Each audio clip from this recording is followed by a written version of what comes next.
Essay requires a great deal of good enough skill of articulation, ability to express our views in a logical fashion. Essay is something which I believe आपका खुद का एक natural style आता है, but obviously you can develop also through practice. So what I did was before prelims itself I wrote around 10 essays. ठीक है, हफ्ते या 2 हफ्ते में एक बार कोशिश करता था, खुद को मार पीट के कोशिश करता था, बट एक ऐसे लिखवा लेता था खुद से. Separate content I use to did not have for essay. जो GS जो करंट अफेयर्स हैं that is the same content which is going to go for the essay as well. जो भी टॉपिक चुने प्लीज चूज जिसमें आपके पास content है ना. और please do not think that this particular topic is very common, हर कोई चुन रहा होगा. That does not matter. So how to start with the essay? So these are the steps of an essay. The first is introduction. ऐसे में same 3 aspects. Introduction दिख रहा है ना सबको? Introduction, body, conclusion. मैं क्या करता था, introduction is very important in essay. Introduction is very very important because you are now starting. आप कोई भी आर्टिकल पढ़ते हैं तो इंट्रोडक्शन से ही आपको अच्छा लगने लग जाता है कि यार ये मज़ा आ रहा है इसमें. सो इंट्रोडक्शन के लिए personally I use to use a short story, anecdote, और मैं दोनों ऐसे में वही करता था. I find it to be a very powerful way to begin your ऐसे.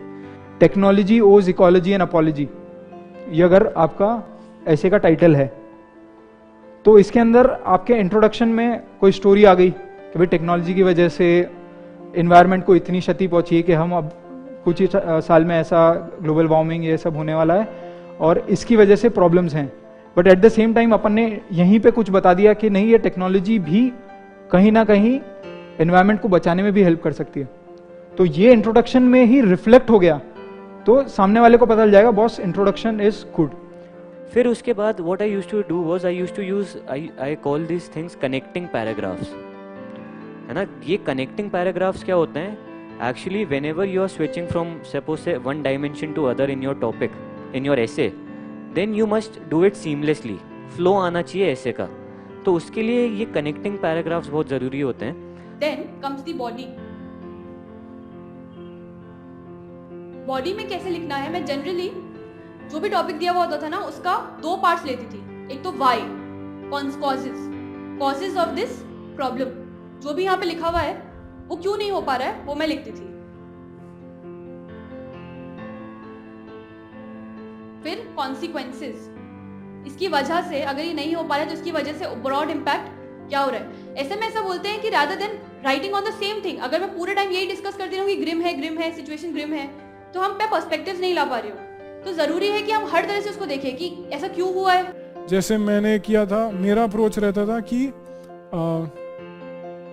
One is presentation and the other is content. Presentation पे ज्यादा फोकस रहता था क्योंकि कंटेंट तो टॉपिक के अकॉर्डिंग होगा. And then final used to be my conclusion. और कंक्लूजन में जितना हो सके आप एक्शन अराउज कीजिए, सोसाइटी पे लाइए, हम सब इंडिविजुअल रिस्पॉन्सिबिलिटी पे लाइए, डिपेंडिंग ऑन दी ऐसे जो भी वो रहे. पर कंक्लूजन एक बहुत बैलेंस्ड और समराइज्ड होना चाहिए कि आपसे यहाँ जो क्वेश्चन पूछा क्या वो यहाँ पे एड्रेस हो रहा है. एंड उसके अलावा जो है conclusion obviously again has to be very good, क्योंकि अब यहाँ पे मार्क्स देने वाली बात आ गई है. He is going to give you the marks here now, है ना. So what I used to do was I used to revisit the anecdote again. जिससे मैंने स्टार्ट किया उसी से कंप्लीट करूंगा. उस शॉर्ट स्टोरी को वापस आऊंगा, लास्ट लाइन वो रखूंगा ताकि फुल सर्कल हो जाए, है ना. ऐसा लगे कि यार जहाँ से चालू किया था खत्म हो गई, मूवी खत्म हो गई.